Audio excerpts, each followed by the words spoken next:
¿Qué tal, amigos, amigas? ¿Cómo están? Buenas tardes, noches. Pues aquí en un programa más de Entre Líderes y Risas con nuestra gran invitada, la maestra Hilda Telles Lino, pues maestra en Derechos Humanos y abogada. Bienvenida, qué bueno que estás con nosotros. Pues cuéntanos cómo has estado, qué has hecho, cómo te empezaste a introducir esto de la defensa de los derechos humanos. Ahora estamos hablando fuera de cámara cosas muy enriquecedoras, pero a ver, cuéntanos tú tantito de Sí, cómo está claro. este tema. Pues muchísimas gracias. Primero agradecerte muchísimo la oportunidad de estar contigo, con tu auditorio y bueno, pues poder compartir un poco parte del trabajo que me he desarrollado. Y mira, cómo, digamos, caí en el mundo de los derechos humanos, digo, sí evidentemente fue circunstancial, pero creo que fue el camino donde encontré mi vocación totalmente. Sí, desde muy pequeña, en la familia, todo, nos llegó a tocar vivir alguna situación, por así decirlo, injusta, que en aquel momento, pues siendo niña, no quedaba muy claro por qué pasaba o lo vivía sufriéndolo, ¿no? Una situación de carácter legal. Y de eso me llevó como a conectar de alguna manera que yo quería estudiar para ser abogada, ¿no? Y algo, yo estoy segura, pero fíjate que no he logrado identificar si había como un programa de televisión o algo donde el personaje era una abogada, pero yo de pronto me veía en ese personaje. Yo decía, quiero ser abogada y todo. Y bueno, fue transitar hacia ese camino que de pronto no es fácil. Estoy hablando que eso, pues obviamente es hace 40 años y las oportunidades también que de pronto las mujeres vivíamos hace 40 años, a las que hoy están para las mujeres, por ejemplo, niñas y adolescentes, para poder cumplir sus sueños, digamos, hoy es un poco más accesible. Incluso ya se habla de algo muy interesante que es cómo no romper en las niñas y en las infancias la brecha de los sueños. Acá me costó trabajo, pero finalmente lo logré y me vi inmersa en algún momento ya trabajando en una institución para la defensa de los derechos humanos. Oye, pues súper interesante, pues estas y otras preguntas y respuestas vamos a tener después del corte aquí con la maestra Hilda Telles, la cual es un gusto tenerles aquí. Vamos a un corte comercial y regresamos.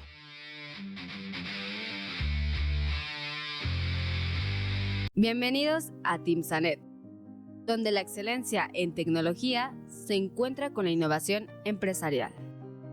Nos especializamos en resolver las necesidades de infraestructura de su empresa, utilizando las últimas tecnologías disponibles en el mercado, desde la venta de equipos de cómputo hasta arrendamientos estratégicos, data centers, soluciones de movilidad y software líder en su clase. Dé el siguiente paso hacia un futuro digital con Timsanet, donde la tecnología se encuentra con el éxito empresarial. Tenemos la vista en lo más alto y los pies en la tierra, como un avión, capaz de volar muy alto para llegar a su destino. Estamos satisfechos con lo que hemos logrado y esto es solo el comienzo. Sabemos que ahora es nuestro momento. Tenemos grandes amigos que todos los días depositan su confianza en nosotros y vamos a seguir creciendo. Nos toca elegir juntos los nuevos destinos y formas de llegar. Constantes, con un poco de magia y sin hacerle caso a las voces que nos atacan. Hay cosas que no van a cambiar, como las ganas de volar. Te invitamos a jugar, a soñar y a viajar. Esto es solo el inicio. Prepárate. Interjet. Inspiración para viajar.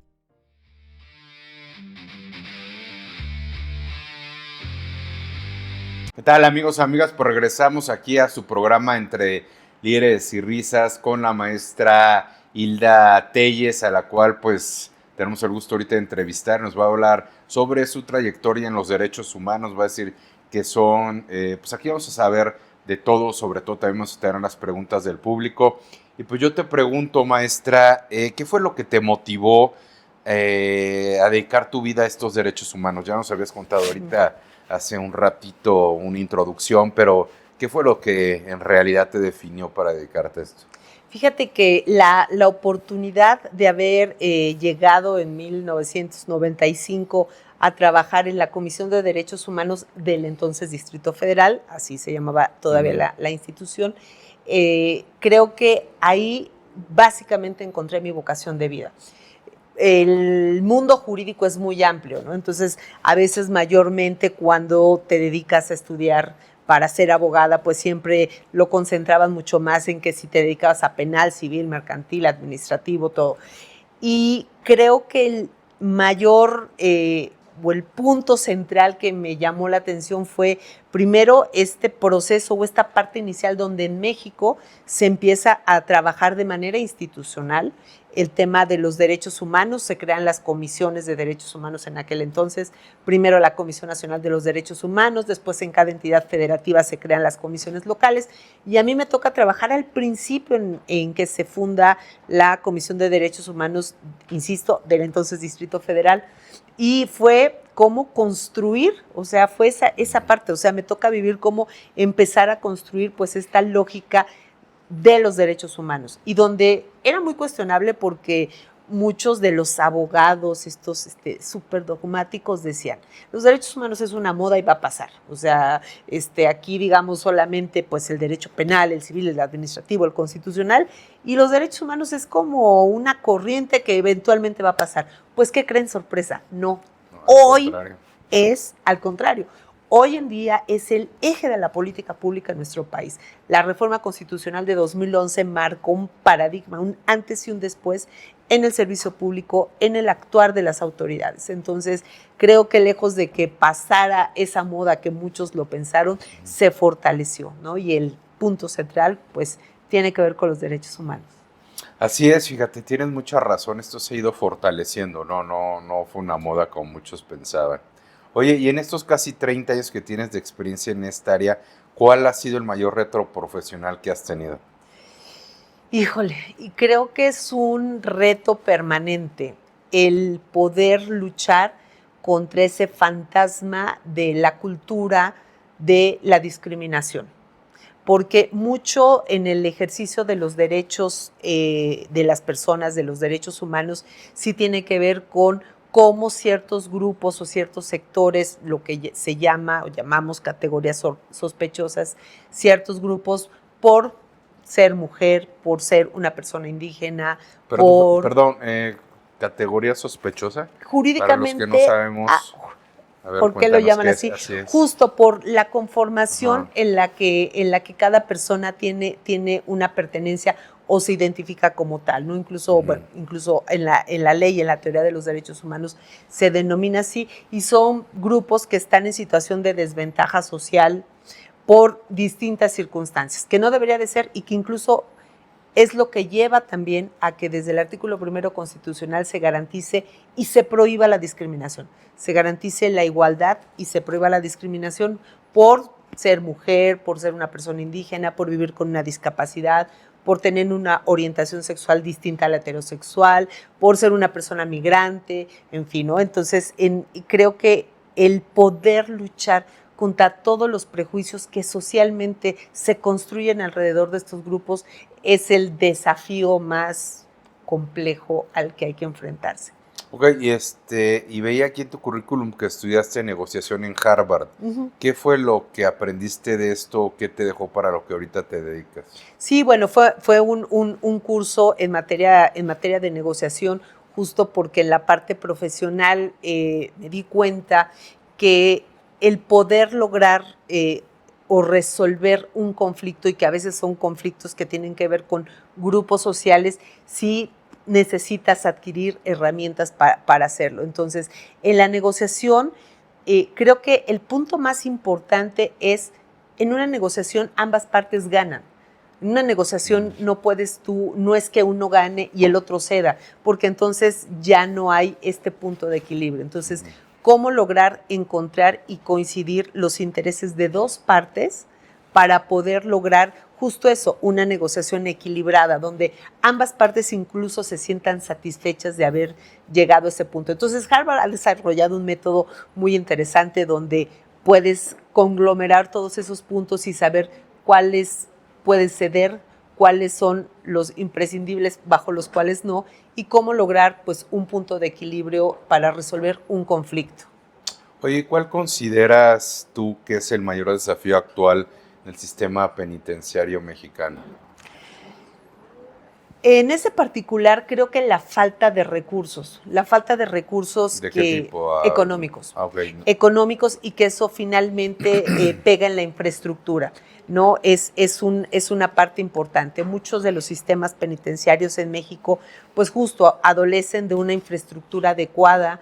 Hay muchos centros en los que encontramos sobrepoblación, hacinamiento. Entonces, si no se destinan los recursos específicos para poder abordar eso y que haya, por ejemplo, personal capacitado, que pueda pues llevar un modelo integral basado en lo que establece el 18 constitucional, los ejes de la reinserción social, creo que es el punto más álgido que tienen los sistemas penitenciarios.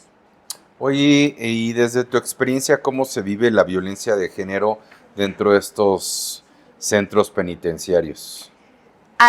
Sí hay un punto determinante fundamental.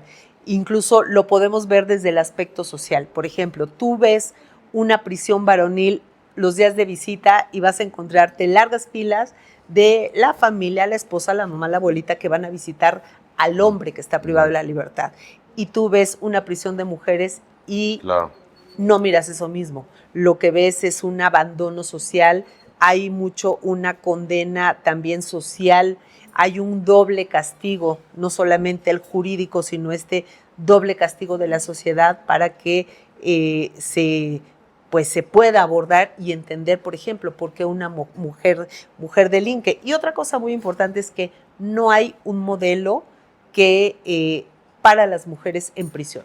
O sea, hay cárceles donde se albergan mujeres, pero no hay un modelo que entienda todas las características, las interseccionalidades de las mujeres. A ver, un ejemplo rápidamente. Las madres de familia, por ejemplo.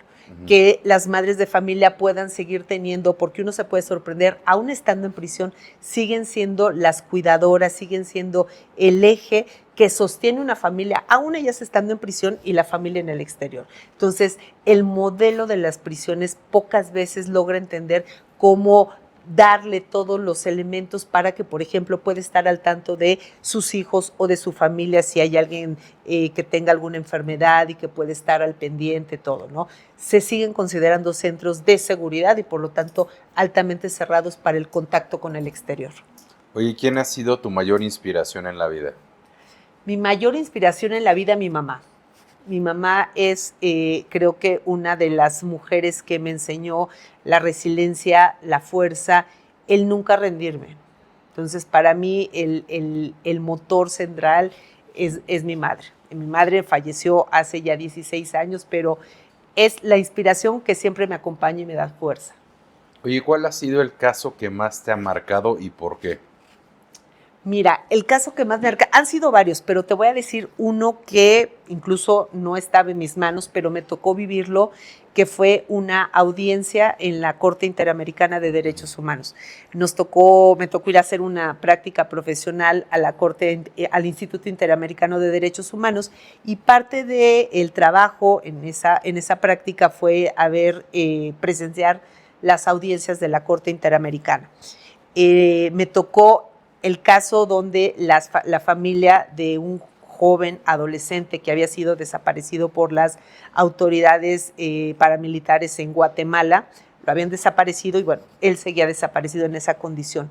El escuchar el testimonio de la mamá y de las hermanas alrededor de la desaparición de Marco Antonio Molina Teysen, es el caso tal cual, Molina Teysen contra Guatemala, escuchar el testimonio de la mamá y de las hermanas alrededor del evento de la desaparición, pero además estar en la sala donde tú veías a todos los jueces de la corte y todo el auditorio que estábamos escuchando la sentencia, todos los que estábamos oyendo la sentencia, se nos salían las lágrimas de escuchar cómo una madre al final tiene que acabar asesinando mentalmente a su hijo, porque el sufrimiento de tener una persona desaparecida en la vida es dolorosísimo. Entonces llega un momento en que para mitigar ese dolor tienes que decir, ya, lo entierro, o sea, ya difícilmente voy a recuperar su cuerpo, saber dónde está, voy a tratar de recuperar lo más posible la historia de lo que le pasó a mi hijo. tratar de recuperar en el sistema de justicia eso, pero quizás no iba a tener nunca el resto de el cuerpo de su hijo. Escuchar que tuvieron que tomar una decisión familiar de decir, hoy también el Estado, y se lo responsabilizaban a Guatemala, el Estado nos está obligando a matar el recuerdo de nuestro hermano. No olvidarnos de él, sino esto, porque el dolor de la desaparición era muy fuerte. Créeme que ha sido uno de los temas que más me ha movido el corazón y que además creo que fincó más mi convicción en que este es el área en la que quiero seguir trabajando. Eso. Oye, actualmente eres México Country Chair del G100. ¿Qué implica este cargo y cuál es tu misión ahí? Mira, es un cargo honorario. El G100 es un grupo liderado por Jarbin Arora, que ella crea este gran grupo global desde la India, donde hay 100 temas en la agenda política de las mujeres. ¿Y qué es lo que hace? Estos 100 temas alrededor del mundo elige en cada país una persona que se haga cargo de llevar todas las políticas y las acciones. Es un cargo honorario bajo el cual podemos actuar en nombre del G100 y en el caso particular yo lo enfoco mucho más al trabajo de las mujeres en prisión. Oye, ¿qué proyectos estás desarrollando actualmente en favor de las personas privadas de la libertad? Mira, actualmente soy directora ejecutiva en el Consejo Empresarial para la Reinserción Social y lo que hacemos es el vínculo entre el sector empresarial, industrial, con sistemas penitenciarios para poder llevar trabajo decente a las prisiones. Por ejemplo, ¿qué pasa en una prisión? Las personas no es que están encerradas y ahí se van a quedar el resto de su vida. Tienen que pasar por los ejes que señala el artículo 18 constitucional, ¿no? Que es el deporte, la capacitación para el trabajo, la salud y la educación. En este particular es cómo dotas de herramientas, no solamente, llevas la posibilidad de un empleo formal, por así decirlo, a la prisión, sino también les dotas de herramientas para que puedan desarrollar habilidades y eventualmente al recuperar su libertad puedan poder insertarse laboralmente más fácil. Nuestro principal eje es decir que una persona que ya cumplió con una pena jurídica no tiene por qué cumplir también con una condena social. Hay que abrir las oportunidades en esta segunda oportunidad o quizás la primera, porque cuando tú escuchas las historias de la gente en prisión, muchas personas ni siquiera tuvieron una primera oportunidad. Ok, no, pues súper interesante. ¿Cómo te imaginas el sistema penitenciario mexicano en 10 años? ¿Sí se implementarán verdaderas reformas? ¿Cómo ves tú nuestro sistema? Mira, por ejemplo, desde el trabajo que se hace en la Comisión Nacional de los Derechos Humanos, hay una especie de medición anual que es el Diagnóstico Nacional de Supervisión Penitenciaria. Y ahí se van midiendo un poco los avances que va teniendo cada sistema y cuáles son las áreas de oportunidad que tienen que mejorar. Creo que una política integral es sumamente necesaria, pero no solamente en el sistema penitenciario, sino en el sistema de justicia de manera global, desde toda la parte de la prevención de la violencia, después el trabajo que realizan las propias policías, pero que tendría que estar más enfocado a la prevención, no solamente a la reacción, y después con la fiscalía y con el tribunal. Y si todo esto caminara perfectamente bien, el sistema penitenciario podría cambiar. No, creo que en el caso, por ejemplo, de las mujeres podríamos buscar modelos alternativos a la prisión, porque desde mi punto de vista, por ejemplo, el costo de una mujer en prisión es más alto que el de un hombre, y no me refiero a lo económico, me refiero al rompimiento del esquema social. ¿Qué es lo que pasa cuando una mujer está en prisión y no puede estar en el centro? Se pueden hacer muchas medidas sustitutivas a la pena privativa de la libertad, atendiendo ciertas condiciones de la persona, ciertos delitos, en fin. Creo que hay que repensar mucho más un modelo. Oye, ¿qué mensaje le darías a los jóvenes estudiantes que desean seguir una carrera como la tuya? Pues el mensaje que les diría es que se necesita muchísima fuerza, muchísimo amor y muchísima convicción para poder, desarrollar un trabajo alrededor del tema de los derechos humanos.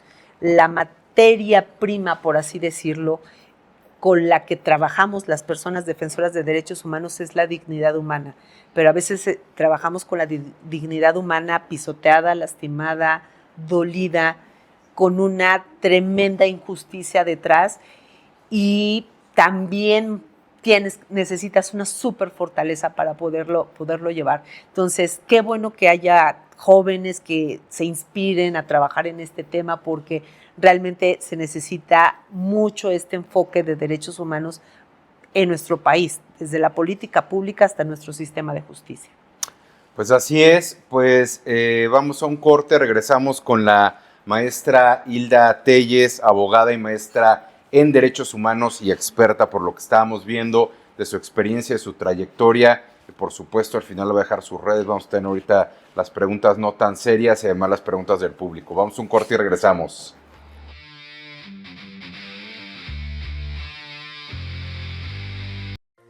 Imagínate encontrar comodidad y moda conviviendo en un solo lugar. Deja de soñarlo y vive la experiencia Tenis 360. Somos una marca mexicana, comprometida contigo, porque cada paso que damos junto a ti nos acerca a lograr tus sueños. Trabajamos para acompañarte garantizando tu comodidad en cada momento.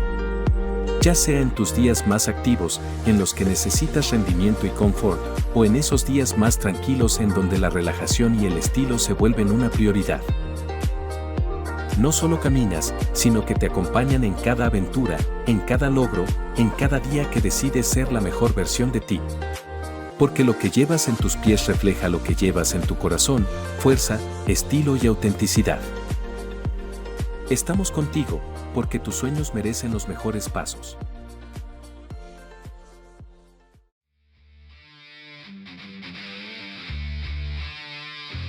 ¿Qué tal, amigos, amigas? ¿Cómo están? Regresamos a su programa Entre Líderes y Risas, aquí con una gran invitada, la maestra Hilda Telles, ¿no? La cual es un gusto tenerla aquí en este programa. Pues ya le hicimos varias preguntas, pero antes tenemos que recordarles que tomen Solural para aquellos amigos que se dedican al deporte de alto rendimiento, ¿no? Que les gusta pistear. A los que les gusta pistear, tomen Solural, sobre todo cuando están deshidratados. Es muy bueno, me han platicado, ¿no? Bueno, ya lo hemos tomado, y pues para los que hacen ejercicio también, amigos, amigas, tomen Solural. Gracias, ¿eh? Regresamos pues con nuestra maestra aquí. Muchas gracias por estar, maestra abogada, maestra en Derechos Humanos, y pues vamos a hacerte unas preguntas no tan serias y posteriormente unas preguntas del público. Oye, a ver, te pregunto, ¿en qué momento dijiste, si quiero dedicar mi vida a meterme en broncas por los derechos humanos? ¿En qué momento dijiste, me quiero meter en broncas? Híjole, pues te digo que desde niña, y además ¿Serás siempre peleonera o qué? Peleonerísima, sí, o sea, agarras a las niñas a golpes. No, veía que alguien se pasaba de... O sea, defensora, pues, defensora. Más bien. Sí. Ok. Entonces, desde niña. Desde niña. Oye, ¿cuál es tu superpoder oculto que no aparece en tu CV, pero que te salva el día? Híjole, la pasión. La ¿Cómo? pasión en todo lo que hago. La pasión, yo creo que eso es lo que me levanta, me motiva, me da energía, todo, ¿no? Todavía creer que este puede ser el conducto para que podamos mover estructuras, hacer cambios, transformar. O sea, la pasión por servir, la pasión por ayudar, la pasión por defender, digamos. Así es. Ah, muy bien. Oye, si los derechos humanos fueran un platillo mexicano, ¿cuál serían y por qué? Está buena, ¿eh? Si fueran un platillo, ¿cuál serían? Mole.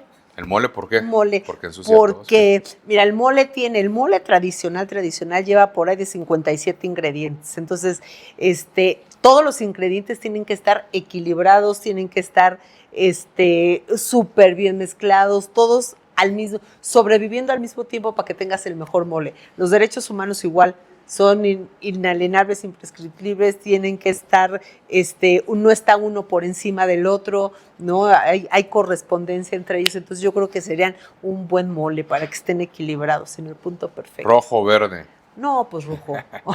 Okay, un bolito rojo. Bueno, a mí me encanta el rojo, ¿no? Pero bueno, no, pues muy bien. Oye, ¿qué es más complicado? ¿Cambiar una política pública o explicarle a tu familia a qué te dedicas exactamente? Híjole, no, es más complicado explicarle a mi familia a qué me dedico. Yo creo que siempre, siempre el tema de la parte familiar, más que a veces no lo entienden, y más he de decirlo, tengo una familia ultra conservadora. ultraconservadora, ultrarreligiosa, y la verdad a veces poco entienden los alcances de mi trabajo. Entonces, ha habido momentos álgidos hasta de deshacer los chats. ¿A poco? Sí. Sí, Así suele que, pasar, a mí también pasó varias veces. así es que Sobre mejor todo en hagamos política pública. Es más lenta, pero más segura. Sí, más tranquila, ¿no? Oye, ¿te has sorprendido alguna vez dándole una clase de derechos humanos al taxista sin querer? ¿O alguna persona? Sí, sí. Como la que me estás dando hace rato. Ándale, exacto, así, solita, solita sal. Ok. Sí, seguro. Ajá. Siempre te topas con hasta comentarios, cosas. ¿Qué es lo que más te prende así todo. cuando estás y escuchas algo y luego dices, no, yo tengo que contestar? Híjole, algo contra lo las que mujeres. me dijiste ahorita. Sí, ok. algo contra las mujeres. Contra los ¿no? hombres no. No, pues algo que digan contra las mujeres, así como que no pueden, o que las mujeres son peloneras, liosas, que las mujeres juntas ni difuntas. Ese tipo de comentarios, soy súper mecha corta. Me ¿Y qué prenden. haces? O sea, a ver, hey, ¿no? Sí, ¿Qué? sí, así como, ¿qué? ¿Por qué? Sí. A ver, explícame, ¿no? Sí. Oh, ok. Sí. Oye, ¿en qué momento pensaste esto de la reinserción social suena más fácil en el PowerPoint?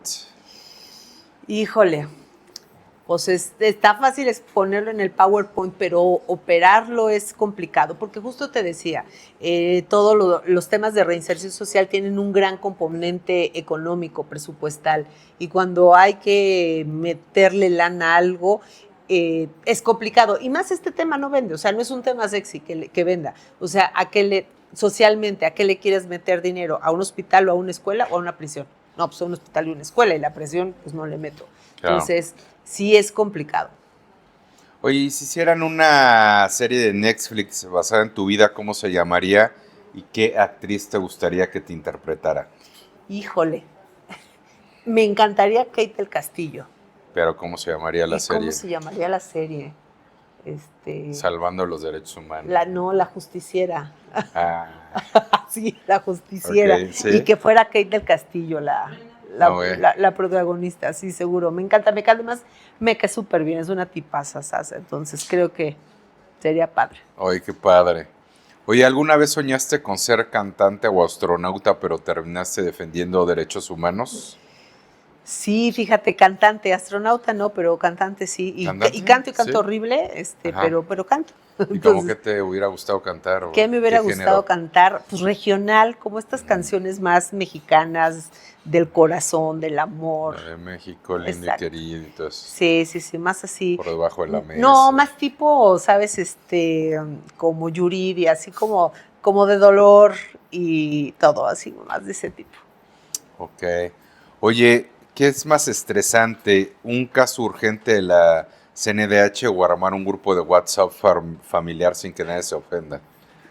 Ay, Está complicado. está complicado, ¿no? Es un caso urgente, pues sí, amerita ¿En la una Comisión atención. de Derechos Humanos? Sí, claro, pues sí, hay casos delicados. Imagínate, por ejemplo, viendo temas penitenciarios que te hablen 2 de la mañana y hay un motín y hay rehenes. Pues Claro. armar todo eso y desarticular es complicado. Entonces, creo que ahí sí el caso urgente le gana al chat familiar. Sí, ok, muy bien. Oye, en una negociación estilo Harvard, ¿cuántas veces se vale rodar los ojos antes de perder la compostura?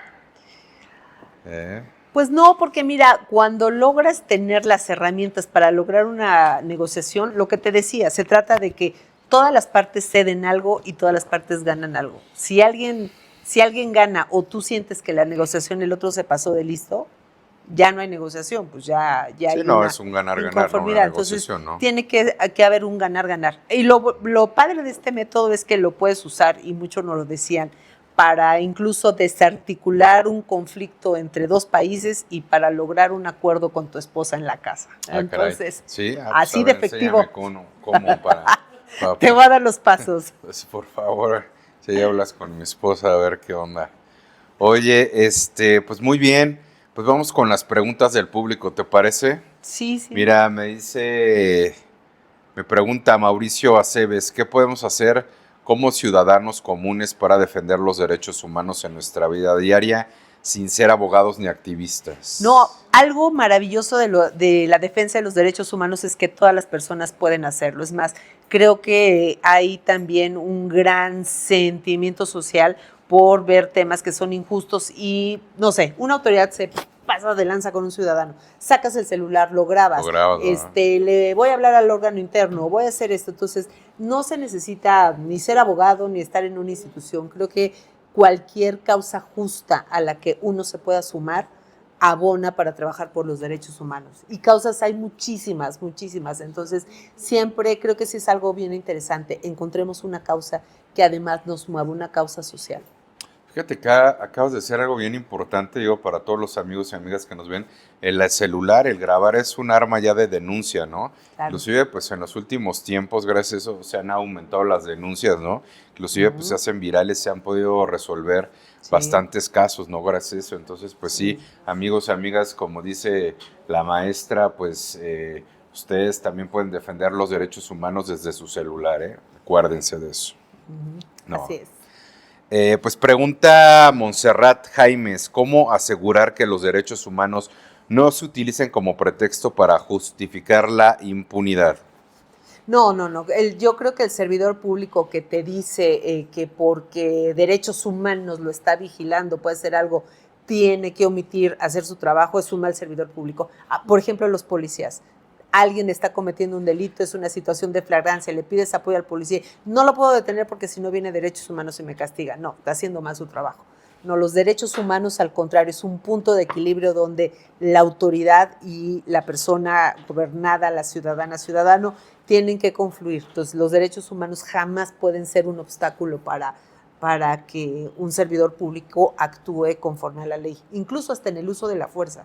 Muchas veces dicen, no es que los derechos humanos nos dicen que no hagamos uso de la fuerza. No, claro, sí pueden hacer uso de la fuerza, pero tiene que ser una fuerza racional, proporcional, seguir la escala del uso de la fuerza. No te va a decir alguien, no sé, me resisto a la detención y llegas y lo rafagueas. Pues no, tienes que ir escalando el uso racional de la fuerza. Y fíjate que, bueno, esa pregunta no la hace el público, pero la hago yo. La línea de los derechos humanos, hemos escuchado a veces que los ciudadanos es muy es muy delgada más bien, ¿no? Entre lo que está bien o está mal, digamos los derechos de los delincuentes, ¿no? Que mucha de las sociedades se lo pregunta, ¿no? ¿Cómo está ese tema? ¿En dónde los derechos humanos de los delincuentes y hasta dónde el derecho del ciudadano honesto, ¿no? ¿Dónde es esa línea exactamente? No traspasa una a otra.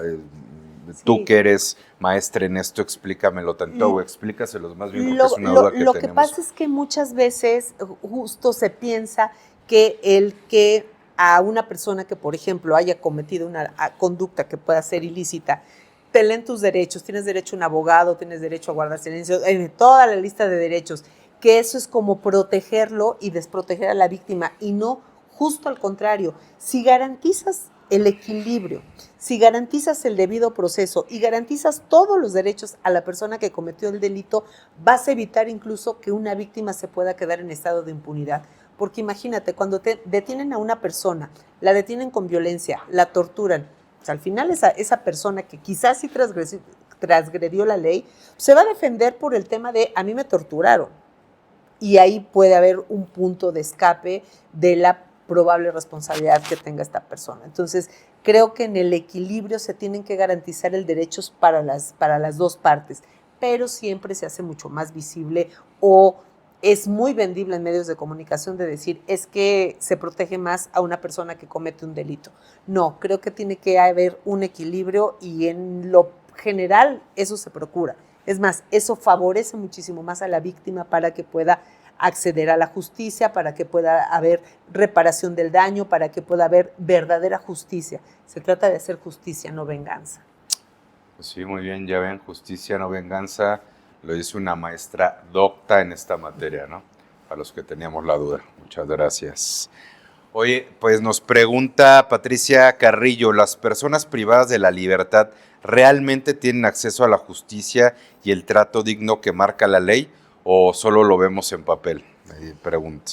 Es un punto donde todavía podemos decir que hay una deuda para las personas que están en prisión. Hace rato lo comentábamos, de las 2.200 personas que aproximadamente están en prisión actualmente, el 40% aún no tiene una sentencia. Y si nos vamos al principio de presunción de inocencia, estamos hablando que el 40% es inocente. porque todavía no hay una sentencia condenatoria donde esto se vaya. Entonces, el acceso a la justicia es complicado. Muchas veces en la prisión no está necesariamente la gente que cometió un delito. Está la gente que es pobre, está la gente que estaba en el día equivocado, a la hora equivocado, iba pasando y de pronto... Y presta. O sea, sí vemos muchos de esos casos. Tú como defensora de derechos humanos, sí ves muchos casos así que de repente de la nada agarran a un individuo, a una persona y dicen, a ver, nos late que tú fuiste por X motivo y... Absolutamente. Mira, lo vimos en un documental que se llama Duda Razonable. Es increíble que un documental pudo hacer una investigación pulcra y hacer evidente violaciones procesales en agravio de 4 personas que estaban detenidas y próximas a ser sentenciadas por el delito de secuestro, cuando realmente eran inocentes. Entonces, esas historias salen a la pantalla, pero podemos desafortunadamente encontrarlas alrededor de todo el país. ¿Cómo se llama? ¿Duda Razonable. No es igual que la otra, ¿cómo se llama? Lo presunto culpable era la otra. Eso es otra, ¿verdad? Eso es algo el mismo director, es similar, pero es el mismo director. Es el mismo director y acá cuenta la historia de 4 jóvenes. No las spoilé. No, pero está fácil. 4 jóvenes que están acusados del delito de secuestro y privados de su libertad en Tabasco. Al final es el único caso, fíjate, que he visto o que recuerdo donde la Corte dictó su libertad lisa y llana, ni siquiera entró al fondo. Las violaciones procesales eran tan evidentes y tan burdas que se dictó su libertad y afortunadamente el documental ayudó muchísimo para que ellos obtuvieran su libertad. Pues qué bueno, las personas libres deben de estar afuera, ¿no? Pero bueno, pues qué bueno. Pregunta Priscila Acuña, ¿cuál ha sido el caso más esperanzador que has vivido en estos años de trabajo donde realmente se logró una transformación? Mira, hay 2 casos. Uno que tiene que ver con mujeres y hablando de que se reconozca el derecho a la gestión menstrual digna. La menstruación en el caso de las mujeres era un tema tabú del que no se hablaba o de que si se hablaba, lo hablaban las mujeres y en lo obscurito y en lo calladito. A partir de una investigación y la emisión de una recomendación, se establece por primera vez el derecho humano a que las mujeres puedan vivir un periodo menstrual con dignidad, que tengan acceso a todos los insumos de higiene necesarios y, bueno, toda la atención médica que cuide su salud sexual y reproductiva relacionado con ese tema. Y gratuito, ¿no? También, ¿no? Sí, la idea es buscar, por ejemplo, para personas que están en condición de desventaja social y económica, tratar de buscar la gratuidad de los productos. Entonces, eso es más a largo plazo porque es una política económica, ¿no? Entonces, eso va a llevar un poco más de tiempo, pero que ya se pueda hablar sin decir y mencionar siquiera la palabra menstruación frente a un hombre sin que la gente se incomode o se sienta mal, no, es algo absolutamente natural, es un proceso que vivimos las mujeres y que habría que hablarlo. Entonces, ese es un tema muy importante. Y el segundo tema que está logrando o que va a lograr grandes cambios tiene que ver justo con el trabajo decente de las personas que están en prisiones, cómo poder llevar trabajo a las prisiones y que haya todo un mecanismo que pueda garantizarles eventualmente el acceso al trabajo, un salario digno y prestaciones de seguridad social, ¿no? Entonces, se creó un Comité Nacional de Fomento Laboral Penitenciario que preside el secretario del Trabajo y es el que está elaborando actualmente, tiene 2 años funcionando, pero es el que está elaborando las políticas públicas para que eventualmente las personas que están en prisión puedan tener también una oferta laboral, pero cubriendo sus derechos como si fueran un trabajador y que eso cierre el círculo cuando tenga la libertad, que pueda también ser una persona empleable, ¿no? Entonces, sí nos garantiza muchísimo el tema de la no reincidencia. Entonces, fíjate que sí, ahí hay 2 temas muy interesantes, ¿no? Yo cuando fui diputado, precisamente tenía una amiga diputada, saludos a la exdiputada Gaby Quiroga, precisamente veía todo este tipo de temas, ¿no? Tema de la menstruación, las mujeres inclusive promovió varias iniciativas y yo creo que todo esto ayuda, ¿no? El que sea en verdad, para alguno, pues obviamente por cuestiones físicas, pues es a veces, pues no es conocido, ¿no? Lógicamente, claro. Pero de verdad te hace comprender muchas cosas, ¿no? Claro. Y sobre todo, como dices tú, ¿no? Porque quita ese tabú, ¿no? El hacerlo público, el normalizarlo como debe ser. Sí. Yo creo que es sumamente importante. Yo lo viví porque, pues digo, yo fui compañero de ella y pues hizo un gran trabajo, ¿no? En ese sentido, yo creo que se favoreció mucho a las mujeres, ¿no? Desde el Congreso de la Ciudad de México en ese tiempo.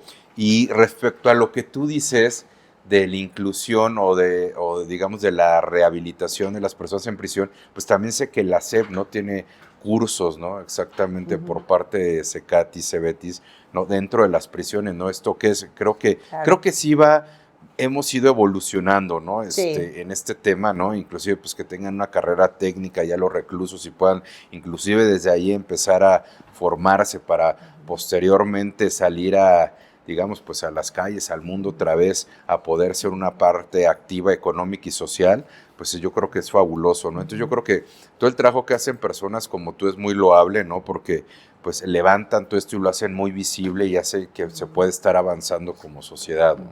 No, totalmente. Y es lo que te digo, brindar oportunidades, y te sorprendería también ver que pues no solamente a veces se quedan en una carrera técnica, sino a veces avanzan a una licenciatura, correcto, todo. Entonces se generan capacidades, generas hasta habilidades. Muchas veces el hecho de que lleves actividades como por ejemplo pintura y descubren un talento que jamás en su vida lo habían pensado. Pero cuando también les preguntas, cuando estando en libertad tú tuviste acceso a unas pinturas, nunca, un pincel? Nunca. Entonces, ¿cómo ayudamos a generar toda esta parte de oportunidades? ¿No? Creo que eso también es fundamental, que se pueda pues venir trabajando y que cambie la historia de las personas. Las prisiones son lugares donde hay mucha esperanza y donde de verdad podemos desde ahí construir paz. Pues así es, maestra. Pues pregunta Manuel García Torres, ¿qué piensas del papel de los medios y las redes sociales en la protección o violación de los derechos humanos hoy en día? Mira, las redes sociales, tecnologías de la información son herramientas muy valiosas, pero también son muy peligrosas, ¿no? Son muy valiosas porque, pues justo lo que decíamos, te pueden ayudar a documentar una injusticia, puedes difundir, llegar a más personas, tener más alcance. Eso, digamos, potencializa de manera positiva muy interesante, pero también son un riesgo. Encontramos todo lo que tiene que ver también con la violencia digital, la discriminación, los discursos de odio a través de las redes sociales. Entonces, es como un arma de dos filos, ¿no? Hay una parte positiva. Entonces, sería aquí muy importante invitar a todas, a todos a hacer este llamado a que las usemos con virtud, con inteligencia, con responsabilidad y cuidar mucho, por ejemplo, a nuestras niñas, niños y adolescentes alrededor de las redes sociales, porque también hay grandes riesgos para ellos a través de eso. Entonces, tenemos que madurar en esa parte con la tecnología.